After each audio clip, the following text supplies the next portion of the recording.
Kalau lu umur 20-an dan lu belum mulai bisnis karena lu bilang, gua nggak tahu mau mulai bisnis apa karena gua belum ketemu passion gua, ini video untuk lu. Di video ini gua bakal ngebahas kenapa kalimat yang tadi itu bakal bikin lu ketinggalan 5-10 tahun dibanding pengusaha lain. Dan di akhir video, lu bakal tahu hal yang harus lu lakuin mulai bulan ini juga. Hai, nama gua Ray. Sekarang gua lagi jalan 5 bisnis bersamaan.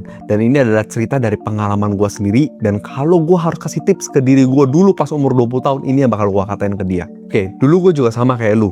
Gue baru mau lulus kuliah, dan tiap kali gue ditanya, lu mau mulai bisnis apa? Gue selalu bilang, gue nggak tahu. Nanti deh gue pikirin, karena gue belum ketemu passion gue apa, atau ide besarnya apa, atau sesuatu yang gue tertarik itu apa. Dan ternyata gue sadar itu semua cuma penundaan. Dimana gue sebenarnya tahu, sekarang itu gue ada masalah karena gue nggak ada bisnis, nggak ada kerjaan. Tapi gue masih muda. Jadi mungkin nanti gue undur dulu, 5 tahun lagi baru gue pikirin, dan gue berharap dari sekarang sampai 5 tahun nanti, sebuah ide bakal muncul. Dan gue bakal kasih tahu kalian sesuatu, lu nggak bakal muncul dengan ide yang brilian, lu nggak bakal ketemu passion yang luar biasa. Karena ada salah paham mengenai definisi passion, hobi, dan purpose. Kita mulai dari kamus dulu. Apa sih artinya passion? Apa sih artinya hobi? Apa sih artinya purpose? Kebanyakan dari orang mikir passion itu sama dengan hobi. Nah, kalau hobi gue bisnis apa? Berarti gue nggak ada passion dong. Salah. Karena passion itu bukan sama dengan hobi. Hobi bisa bikin passion. Karena hobi itu ada sebuah ketertarikan di awal. Kita tertarik dengan sesuatu, kita cobain terus-menerus, akhirnya muncullah passion. Atau bahkan passion bisa muncul dari purpose. Kita ngerasa kita butuh melakukan sesuatu untuk keluarga kita sering melakukannya, lama-lama kita bergairah. Karena passion sendiri itu artinya adalah gairah, atau artinya semangat ketika kita melakukan sesuatu. Dan fatalnya, passion itu gue bisa bilang nggak selalu ditemukan, tapi dibangun. Dan ada 3 cara untuk membangun sebuah passion. Yang pertama, kita coba cari dulu purpose-nya apa. Kalau misalnya kita harus ngerjain sesuatu, contoh, kita harus olahraga setiap hari dan kita tahu manfaatnya apa, dan kita benar-benar merasa manfaatnya itu sangat penting sekali untuk kita, purpose-nya itu penting sekali untuk kita atau untuk dunia ini, lama-lama kita akan punya passion atau punya gairah untuk berolahraga. Atau misalnya yang kedua, kita ngerasa kita jago ngelakuin sesuatu, lama-lama tadinya kita yang nggak punya passion, nggak punya gairah, kita jadi punya passion.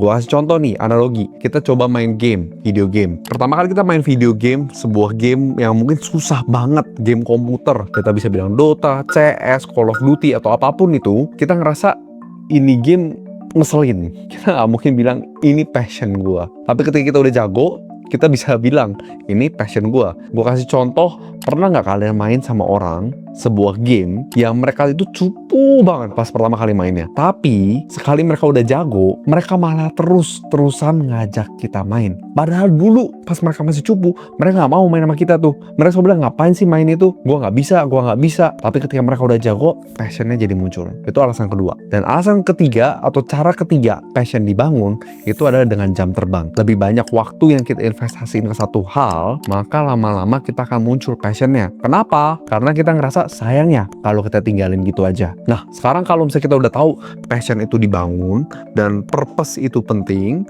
dan passion dan hobi itu 2 hal yang berbeda, artinya ketika orang bilang, ayo kita mulai bisnis, dan mulai pastiin ketika lu berbisnis lu ada passion, itu gak selalu kita harus tunggu ide yang brilian. Kita harus pertama pastiin kita jago dulu, lalu kedua kita harus ningkatin skill dan waktu kita investasiin ke sana. Dan yang paling penting adalah kita harus ngerasa kalau hal yang kita kerjain atau bisnis yang kita kerjain itu penting untuk kita, untuk keluarga kita, atau untuk sekitar kita. Baru bisa kebangun passion tersebut. Terus sekarang gimana kalau gitu? Gua kan masih bingung nih mau mulai bisnis apa. Gue bakal saranin mulai dulu dari naikin jam terbang. Jam terbang apa? Skill-skill yang penting dalam bisnis. Karena pada akhirnya gue bisa bilang semua bisnis itu akan berakhir di ujung yang sama. Gue kasih contoh. Kalau misalnya ada orang yang hobinya itu masak, lalu dia mulai bikin bisnis masak, mungkin pertama-tama dia seneng banget karena dia bisnisnya adalah masak dan dia tiap hari bisa masak. Tapi kalau dia mau kembangin bisnis itu makin besar lagi, dia harus berhenti masak, dia harus hire orang yang masak, dan dia mungkin fokus ke marketingnya, ke branding restorannya. Dan mungkin lama-lama dia ngelakuin itu, dia ngerasa dia jago dan dia mulai ketemu passionnya dalam branding tersebut. Tapi akan ada titik di mana dia harus meninggalkan hal tersebut, dia harus hire orang untuk ngelakuin brandingnya itu. Dan kalau misalnya dia ngelakuin itu, berarti dia fokus ke HR atau human resource. Jadi pada akhirnya bisnis itu akan melakukan hal yang sama. Lu nggak harus mulai bisnis dari sesuatu yang lu hobi, asalkan lu fokus ke purpose dan passionnya. Nah kalau misalnya lu tanya kira-kira kalau gitu bulan ini gue harus ngapain, kalau misalnya gue nggak tahu bisnis apa, gue bisa bilang coba aja bisnis apapun, karena yang lu butuhin sekarang adalah jam terbang. Dan kalau misalnya lu nanya skill apa aja atau jam terbang apa aja yang harus gue latih ketika gue belum mulai bisnis atau ketika gue baru mau mulai bisnis, gue bisa bilang ada 5 skill utama dalam bisnis yang perlu lu latih. Dan ini level berdasarkan urutan yang mana yang paling penting. Menurut gue pertama, kita latih dulu skill sales. Lalu kedua, setelah sales kita udah bisa, baru kita fokus ke marketing. Ketika udah bisa marketing, kita bisa juga operasional. Operasional gimana cara pastiin alur prosesnya semua cepat dan aman, tapi mungkin hanya basicnya aja. Lalu habis operasional, finansial juga penting. Keuangan. Kita harus bisa baca setidaknya laporan keuangan secara simpel aja, basic. Lalu yang terakhir, level teratas adalah human resource, leadership, bangun tim, dan recruiting. 5 skill ini harus dibangun. Setelah mau mulai bisnis apapun, kalau misalnya masih umur 20-an, jangan fokus cari ide yang brilian, karena bisnis pertama lu kemungkinan besar bakal gagal. Jadinya mulai aja, jangan sampai ketinggalan, supaya setidaknya nanti ketika kita ngobrol sama orang lain yang seumuran tapi juga pengusaha, kita punya jam terbang udah jauh lebih tinggi daripada dia, meskipun bisnis pertama kita gagal dan kita mulai bisnis kedua, bisnis ketiga. Lagi pula faktanya jarang banget orang berhasil di bisnis pertamanya dia.